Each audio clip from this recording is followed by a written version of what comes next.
온전히 영원하신 이로 주를 예배하자. 주가 우리와 함께 영원히 함께 하시고 마르지 않는 샘물로 우리 채우시리라. 모두 예배하는 자 되어 온전히 영원하신 이로 주를 예배하자. 주가 우리와 함께 영원히 함께 하시고 마르지 않는 샘물로 우리 채우시리라. 우리 모두 예배하는 자 되어 온전히 영원하신 이로 주를 예배하자. 주가 우리와 함께 영원히 함께 하시고 마르지 않는 샘물로 우리 채우시리라.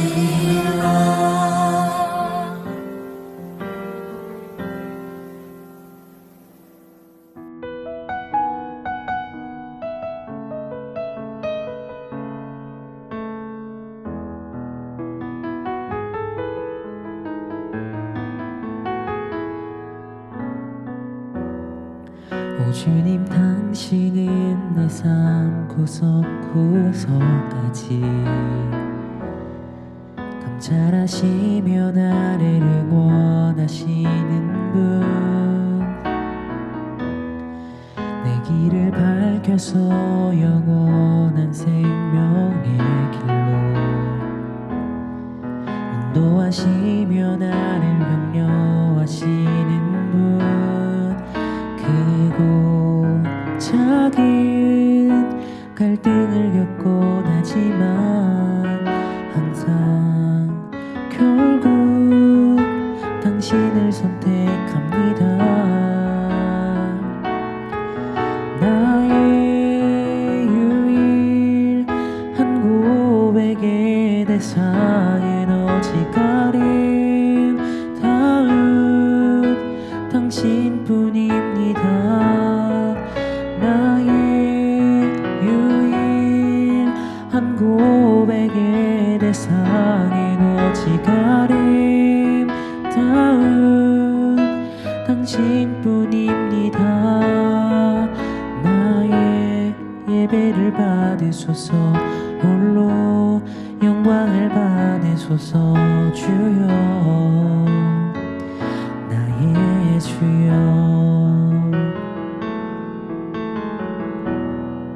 오 주님, 당신은 내 삶 구석구석까지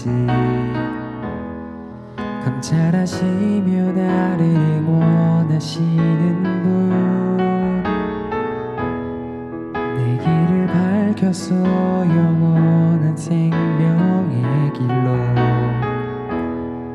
인도하시며 나를 격려하시는 분, 크고 작은 갈등을 겪곤 하지만 항상 결국 당신을 선택합니다. 나의 유일한 고백의 대상은 오직 가림 닿은 당신뿐입니다. 나의 유일한 고백의 대상은 오직 가림 닿은 당신뿐입니다. 나의 예배를 받으소서, 홀로 영광을 받으소서. 주여, 나의 주여.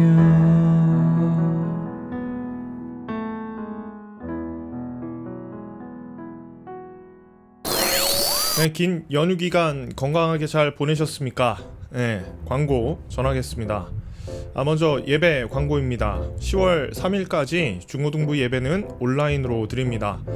거의 한 달 이상 2달 가까이를 오프라인 예배를 하지 못하는 상황입니다. 그럼에도 여러분 예배가 없는 것은 아닙니다. 최선을 다해서 온라인 예배를 준비하고 있고요. 또 여러분들과 함께 호흡하기를 원합니다. 여러분들도 온라인이겠지만 마음을 다해서 예배하면 좋겠습니다. 두 번째 광고입니다. 출석 체크는 댓글로 남겨주십시오. 꼭 출첵을 위해서가 아니더라도 은혜 받은 말씀이나 내용들을 간략하게 적어주시는 것도 좋을 것 같아요. 소통의 창구잖아요. 여러분들의 이 따뜻한 마음을 기대합니다. 세 번째 광고입니다. 9월달 생일자를 축하하고요. 또 축복합니다. 생일 축하는 기프티콘으로 전달하겠습니다. 이제 말씀으로 들어가 보겠습니다.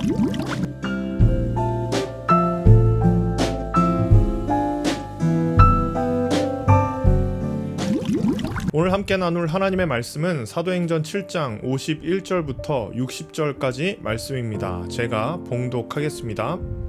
목이 곧고 마음과 귀에 할례를 받지 못한 사람들아, 너희도 너희 조상과 같이 항상 성령을 거스르는도다. 너희 조상들이 선지자들 중에 누구를 박해하지 아니하였느냐? 의인이 오시리라 예고한 자들을 그들이 죽였고 이제 너희는 그 의인을 잡아준 자요 살인한 자가 되나니 너희는 천사가 전한 율법을 받고도 지키지 아니하였도다 하니라. 그들이 이 말을 듣고 마음에 찔려 그를 향하여 이를 갈거늘 스데반이 성령 충만하여 하늘을 우러러 주목하여 하나님의 영광과 및 예수께서 하나님 우편에 서신 것을 보고 말하되 보라 하늘이 열리고 인자가 하나님 우편에 서신 것을 보노라 한데 그들이 큰 소리를 지르며 귀를 막고 일제히 그에게 달려들어 성 밖으로 내치고 돌로 칠세 증인들이 옷을 벗어 사울이라 하는 청년의 발 앞에 두니라. 그들이 돌로 스데반을 치니 스데반이 부르짖어 이르되 주 예수여 내 영혼을 받으시옵소서 하고 무릎을 꿇고 크게 불러 이르되 주여 이 죄를 그들에게 돌리지 마옵소서 이 말을 하고 자니라. 아멘. 네, 여러분 명절 잘 보냈습니까? 맛있는 것도 많이 먹고 또 행복하고 여유로운 그런 한 주 보내셨기를 바랍니다. 오늘은 사도행전을 나누는 마지막 시간인데요. 벌써 9월의 마지막 주입니다. 함께 말씀으로 들어가 보겠습니다. 51절 말씀을 읽으려고 합니다. 이 부분이 참 중요해요. 오늘 본문 전체를 관통하는 가장 중요한 부분입니다. 함께 읽어봅시다. 목이 곧고 마음과 귀에 할례를 받지 못한 사람들아, 너희도 너희 조상과 같이 항상 성령을 거스르는도다. 먼저 이 말씀의 문맥을 좀 살펴봐야겠어요.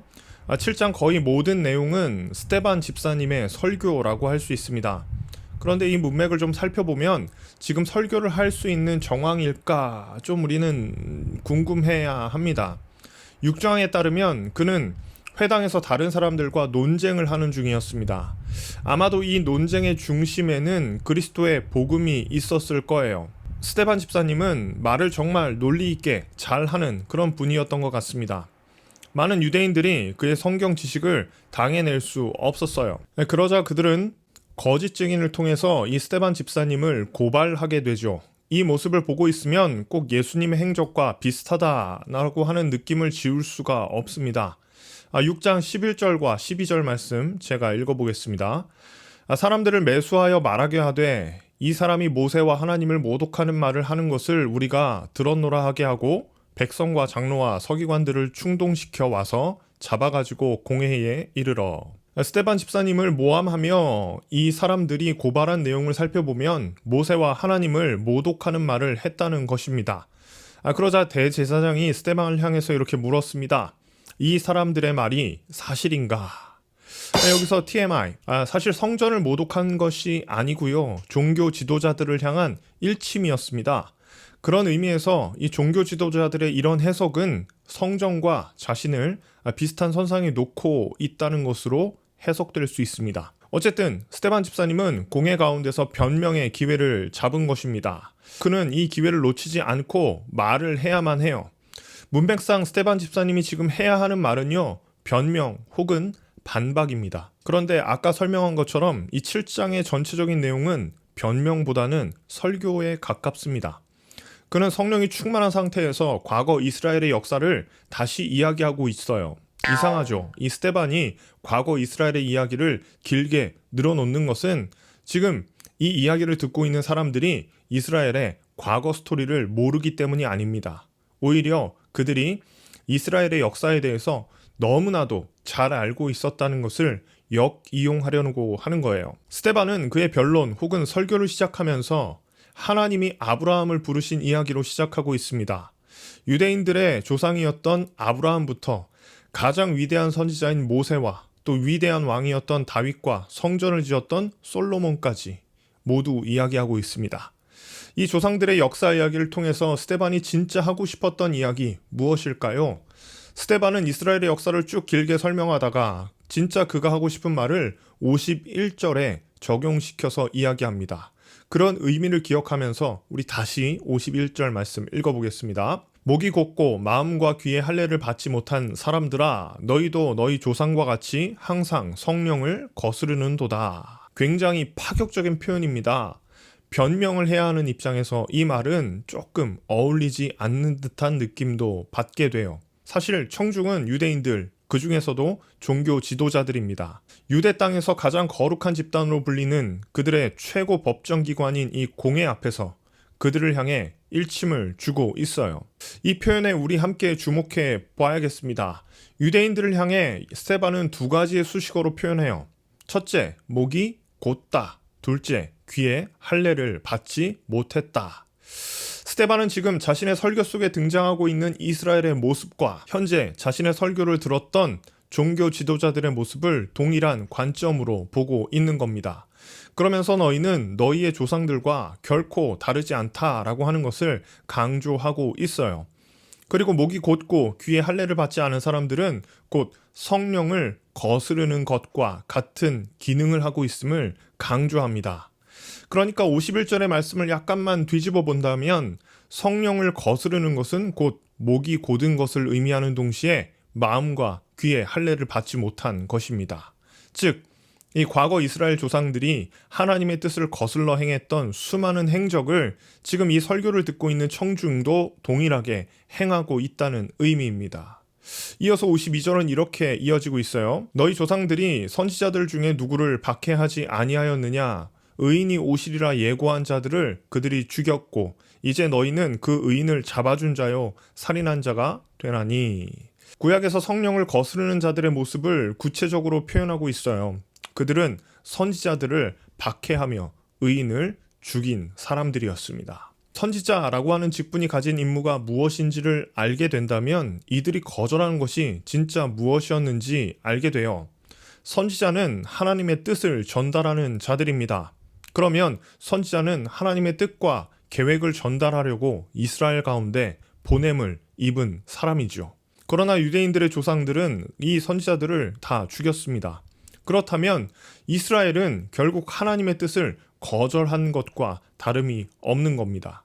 심지어 하나님께서는 이 배역한 이스라엘을 위해서 자신의 아들인 예수 그리스도도 보내주셨지만 그들은 하나님의 아들조차 거절하며 박해하고 십자가에 못 박아 죽인 겁니다.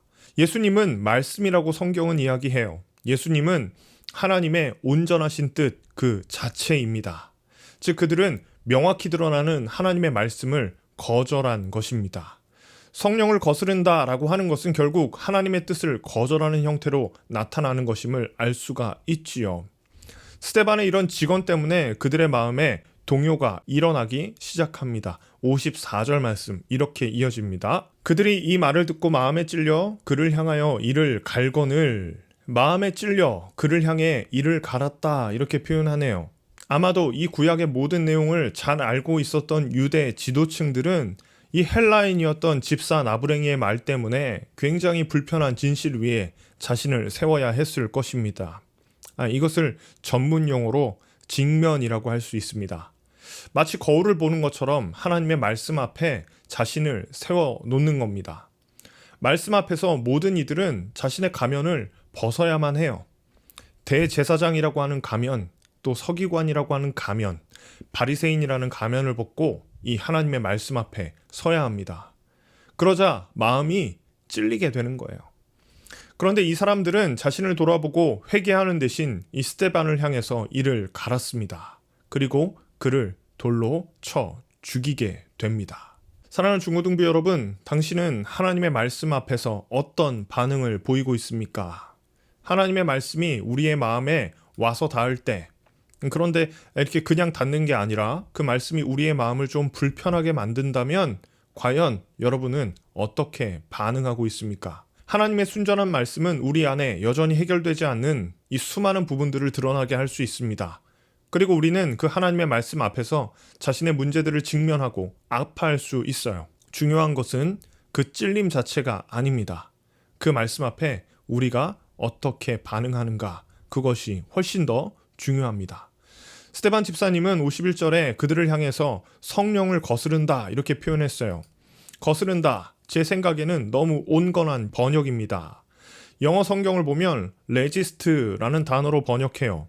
번역하면 저항하다라고 하는 의미입니다. 그러니까 성령이 이끄는 방향으로 이끌리지 않고 저항하는 것, 반대하는 것을 의미하는 겁니다. 아마도 여러분들은 이렇게 생각할지도 몰라요. 목사님, 저는 목사님의 말씀을 들으면서 성경을 찢거나 완전히 반대하지는 않았는데요. 저는 그냥 가만히 잘 앉아 있어요. 뭐 이렇게 말할 수 있죠. 그런데 우리는 53절 말씀, 여기에 한번 주목해 봐야겠습니다. 너희는 천사가 전한 율법을 받고도 지키지 아니하였도다 하니라. 너희는 천사가 전한 율법을 받고도 지키지 않았다. 자, 이 부분 우리 새번역 성경으로 읽어보겠습니다. 당신들은 천사들이 전하여준 율법을 받기만 하고 지키지는 않았습니다.